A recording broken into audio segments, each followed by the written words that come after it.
ہم کو اپنا فرما بردار بنائے رکھیو اور ہماری اولاد میں سے بھی ایک گروہ کو اپنا حکم بردار بنائیو، اور پروردگار ہمیں ہمارے طریق عبادت بتا اور ہمارے حال پر رحم کے ساتھ توجہ فرما، بے شک تو ہی توجہ فرمانے والا ہے، مہربان ہے۔ اے پروردگار، ان لوگوں میں انہی میں سے ایک پیغمبر مبعوث کیجو جو ان کو تیری آیتیں پڑھ پڑھ کر سنایا کرے اور کتاب اور دانائی سکھایا کرے اور ان کے دلوں کو پاک صاف کیا کرے، بے شک تو غالب ہے، صاحب حکمت ہے۔ اور ابراہیم کے دین سے کون روگردانی کر سکتا ہے بجز اس کے جو نہایت نادان ہو، اور ہم نے ان کو دنیا میں بھی منتخب کیا تھا اور آخرت میں بھی وہ نیک لوگوں میں ہوں گے۔ جب ان سے ان کے پروردگار نے فرمایا کہ میرے فرما بردار ہو جاؤ تو انہوں نے عرض کی کہ میں رب العالمین کا فرما بردار ہو گیا۔ اور ابراہیم نے اپنے بیٹوں کو اسی بات کی وصیت کی، اور یعقوب نے بھی اپنے فرزندوں سے یہی کہا کہ اے میرے بیٹو، اللہ نے تمہارے لیے یہی دین پسند فرمایا ہے، تو مرنا تو مسلمان ہی مرنا۔ جس وقت یعقوب وفات پانے لگے تو کیا تم اس وقت موجود تھے جب انہوں نے اپنے بیٹوں سے پوچھا کہ میرے بعد تم کس کی عبادت کرو گے؟ تو انہوں نے کہا کہ آپ کے معبود اور آپ کے باپ دادا ابراہیم اور اسماعیل اور اسحاق کے معبود کی عبادت کریں گے، جو معبود یکتا ہے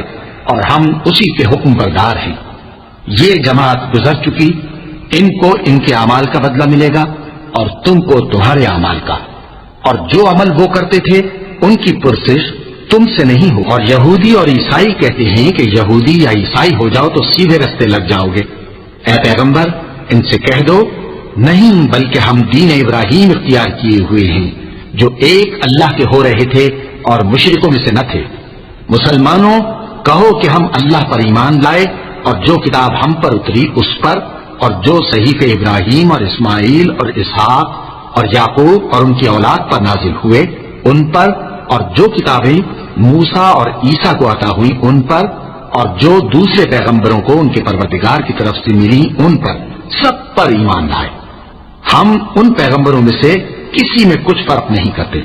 اور ہم اسی معبود واحد کے فرما بردار ہیں۔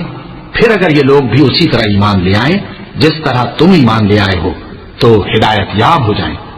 اور اگر منہ پھیر لیں اور نہ مانے تو وہ تمہارے مخالف ہیں، اور ان کے مقابلے میں تمہیں اللہ کافی ہے، اور وہ سننے والا ہے، جاننے والا ہے۔ کہہ دو کہ ہم نے اللہ کا رنگ اختیار کر لیا ہے، اور اللہ سے بہتر رنگ کس کا ہو سکتا ہے، اور ہم اسی کی عبادت کرنے والے ہیں۔ ان سے کہو کیا تم اللہ کے بارے میں ہم سے جھگڑتے ہو، حالانکہ وہی ہمارا اور تمہارا پروردگار ہے، اور ہم کو ہمارے اعمال کا بدلہ ملے گا اور تم کو تمہارے اعمال کا، اور ہم خاص اسی کی عبادت کرنے والے ہیں۔ اے یہود و نصارا، کیا تم اس بات کے قائل ہو کہ ابراہیم اور اسماعیل اور اسحاق اور یعقوب اور ان کی اولاد یہودی یا عیسائی تھے؟ اے پیغمبر، ان سے کہو کہ بھلا تم زیادہ جانتے ہو یا اللہ؟ اور اس سے بڑھ کر ظالم کون جو اللہ کی شہادت کو جو اس کے پاس کتاب میں موجود ہے چھپائے؟ اور جو کچھ تم لوگ کر رہے ہو اللہ اس سے غافل نہیں۔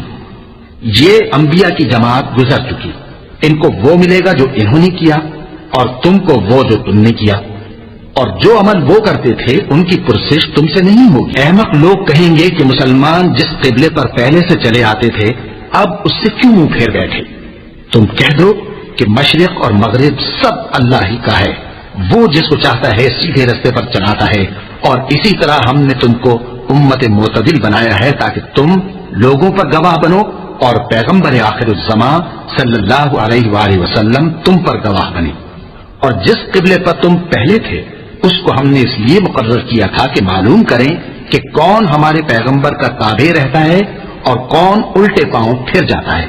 اور یہ بات یعنی تحویل قبلہ لوگوں کو گراں معلوم ہوئی، مگر جن کو اللہ نے ہدایت بخشی ہے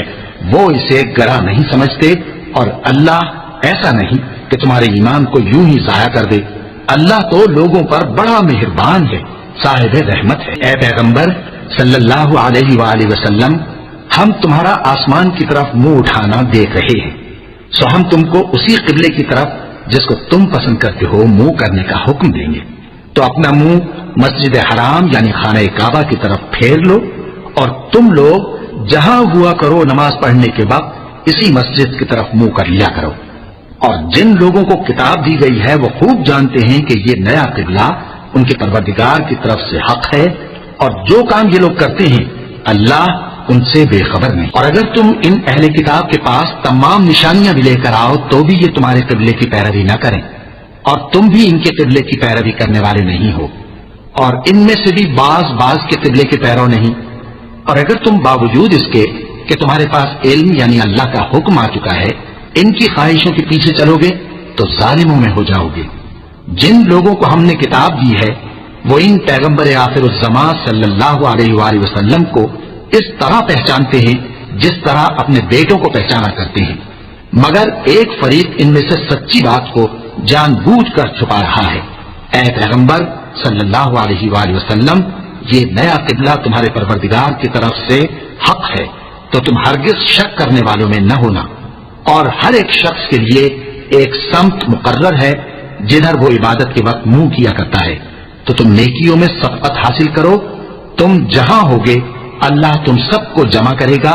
بے شک اللہ ہر چیز پر قادر ہے۔ اور تم جہاں سے نکلو نماز میں اپنا منہ مسجد حرام کی طرف کر لیا کرو، بے شبہ یہ تمہارے پروردگار کی طرف سے حق ہے،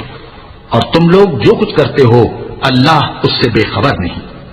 اور تم جہاں سے نکلو مسجد حرام کی طرف منہ کر کے نماز پڑھا کرو، اور مسلمانوں تم جہاں ہوا کرو اسی مسجد کی طرف رخ کیا کرو۔ یہ تاکید اس لیے کی گئی ہے کہ لوگ تم کو کسی طرح کا الزام نہ دے سکیں، مگر ان میں سے جو ظالم ہیں وہ الزام دیں تو دیں، سو ان سے مت ڈرنا اور مجھی سے ڈرتے رہنا، اور یہ بھی مقصود ہے کہ میں تم کو اپنی تمام نعمتیں بخشوں، اور یہ بھی کہ تم راہ راست پر چلو۔